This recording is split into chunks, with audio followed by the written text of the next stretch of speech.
avoir le même but dans une relation. OK, qu'est-ce que j'entends par là?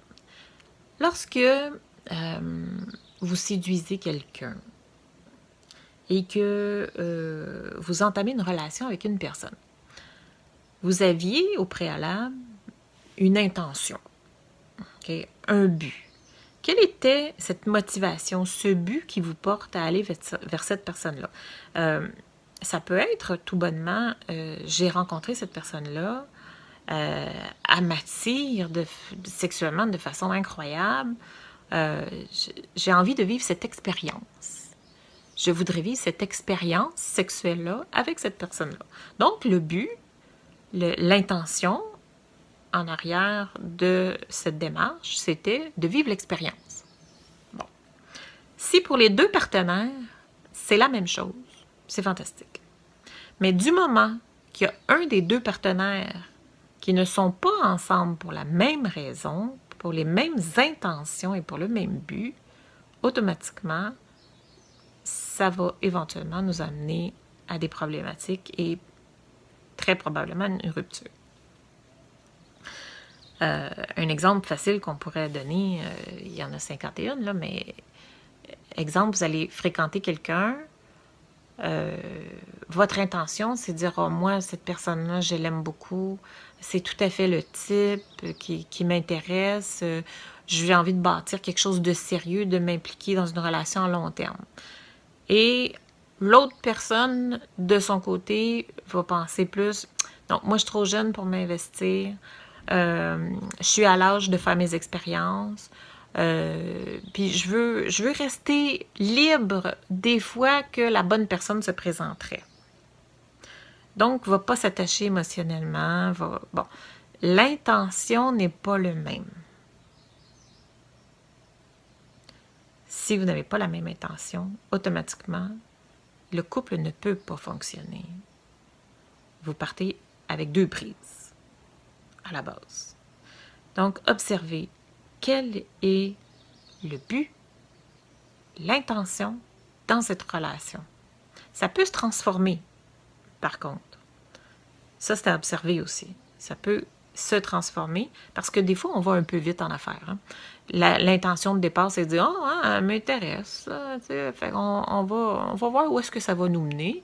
Mais pour l'instant, c'est pas mal juste pour l'expérience. Puis au fur et à mesure qu'on développe et qu'on apprend à connaître la personne, on apprend à l'apprécier et on fait, moi franchement, cette personne-là, je veux passer ma vie avec elle. C'est plus pour l'expérience. L'expérience m'a démontré que c'est ce que je veux.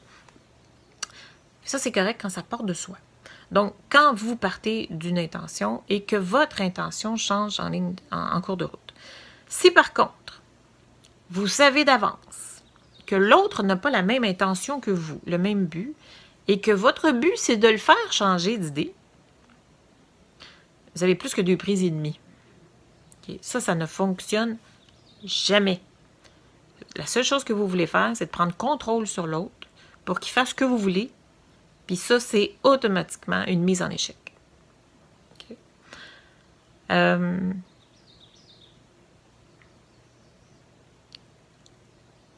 On voit souvent, en tout cas, je l'entends, il y a des gens qui vont dire « Ouais, mais il y a juste moi qui m'investis dans cette relation-là, l'autre ne s'investit pas. » Bon.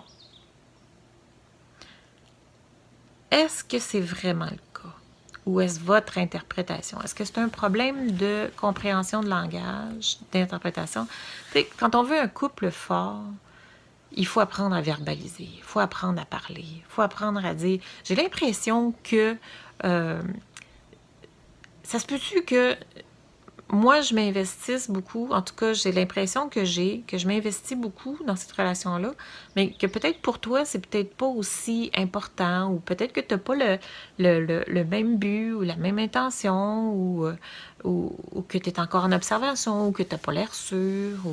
Ça se pose ces questions-là, ça se demande. Vous avez le droit d'avoir des réponses, de l'éclaircissement, parce que l'autre, c'est peut-être même pas. Il y en a qui se posent jamais la question. Fait que si vous voulez savoir, si vous voulez que ce soit clair où est-ce que vous vous en allez, bien, apprenez à parler, apprenez à poser des questions, de poser des questions claires et à être prête d'entendre la réponse. Parce que c'est sûr que si on pose des questions pour avoir un certain type de réponse, ce n'est pas donner la liberté à l'autre de s'exprimer. C'est du contrôle. Ça ne fonctionnera pas. Du moment qu'on est dans le contrôle, puis souvent on s'en rend même pas compte, c'est handicapant pour l'autre, c'est envahissant pour l'autre. On envahit le territoire psychique de l'autre. Puis même souvent le territoire physique même de l'autre, ça arrive régulièrement, ça. Fait que c'est le but. Quel est votre but dans cette relation-là, votre intention de départ? Puis est-ce que ça l'a changé en cours de route? Mais en partant de vous-même, pas dire « Ah oui, je le sais, lui, il pense ça, mais attends, tu vas voir, il va changer. Il va changer d'idée, c'est sûr, sûr, sûr. » Ça ne fonctionne pas. Ou, quand vous vous investissez dans une relation, est-ce que votre intention, c'est de dire « Moi, je m'engage sérieusement, mais je me respecte aussi. Puis, je vais rester engagée. Ça, c'est l'engagement que je prends envers toi. Je vais rester engagée tant et aussi longtemps que je vais avoir cette conviction que cette relation me permet de grandir et d'évoluer. Le jour où je vais sentir que je vais stagner, si tu n'as plus l'intention d'évoluer, je vais devoir continuer mon chemin ailleurs. Ça, c'est s'aimer aussi. Mais c'est d'être honnête envers l'autre également. Fait que c'est l'amour toujours, c'est quand ça satisfait le besoin des deux personnes. C'est quand on a toujours encore à apprendre ensemble et à évoluer parce que les deux veulent avancer et évoluer. Ça arrive que des fois on frappe un mur, qu'un des deux partenaires frappe un mur, que l'autre est prêt à continuer et que l'autre ne se sent pas capable.